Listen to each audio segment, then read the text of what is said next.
ఏమీ చదువుకోనటువంటి వ్యక్తి చెయ్యగలిగినటువంటి గొప్ప నేరం ఏమిటి అంటే ఓ దొంగతనం చేస్తాడు. పల్లెపట్టుల్లో ఏమీ చదువుకోనటువంటి వాడు ఒకవేళ సమాజంలో ప్రవర్తించవలసినటువంటి గతి తప్పితే అతను చెయ్యగలిగినటువంటి పెద్ద నేరం ఏమిటి అంటే జేబు దొంగతనం చేస్తాడు, ఇంట్లో దొంగతనం చేస్తాడు.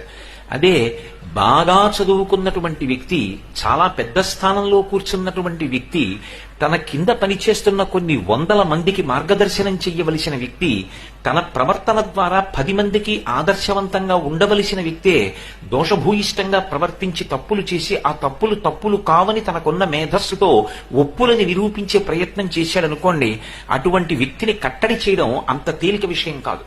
అతని దగ్గర పనిచేస్తున్న కొన్ని వందల మంది వేలెత్తి చూపించి నువ్వు ఇలా ప్రవర్తించకూడదని చెప్పడానికి సాహసించరు.